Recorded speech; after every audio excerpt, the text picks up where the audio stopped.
आणि यापुढेही परभणी, हिंगोली, बुलढाणा, चंद्रपूर या जिल्ह्यामध्ये सुद्धा आपल्या संघटनेतर्फे ते काम चालूच आहे. आणि मला वाटतं बुलढाणा व चंद्रपूर या जिल्ह्यातील सुद्धा काम झालेलं आहे जनगणनेचं. कारण समाजाचा विकास करण्याचा मूळ पायाभूत कारण म्हणजे आपल्याला अगोदर आपल्या समाजाची जनगणना माहीत झालेली पाहिजे. आपण जर कोणत्या कोपऱ्याच्या उदाहरणार्थ दुकानामध्ये गेलो तर अगोदर आपल्याला कोपनवाला विचारते की बाबा तुमच्या घरामध्ये किती संख्या आहे, त्याद्वारे तुम्हाला मी राशन वगैरे देतो असं तो म्हणतो. त्यामुळे आपल्याला जर काही सरकारकडे शासनाच्या काही आपल्याला मागायचे असतील तर शासनाचे सुद्धा काही तसे नियम असतात.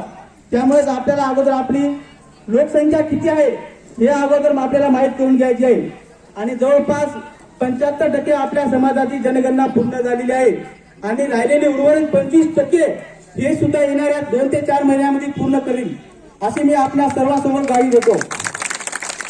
व त्यानंतर आमच्या ओड समाजाचे सर्वांचे लाडके महाराष्ट्र प्रदेश सचिव NM नलवडे सर, आपल्या समाजामध्ये जर सर्वात जास्त संपर्क कोणाचा फोन संपर्क असेल तर ते म्हणजे NM नलवडे सर.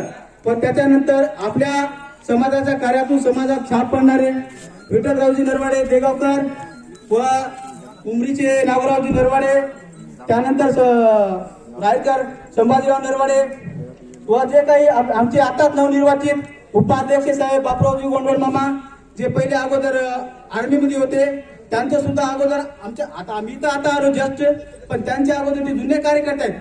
त्यांच्या ओळखीमुळे तर आज आमचा ओड समाज मंडळ महाराष्ट्र राज्य ही संघटना जवळपास संपूर्ण महाराष्ट्रामध्ये आपल्या घराघरापर्यंत पोहोचलेली आहे. आणि आता जे आपण इथं पोहोचलेले आहेत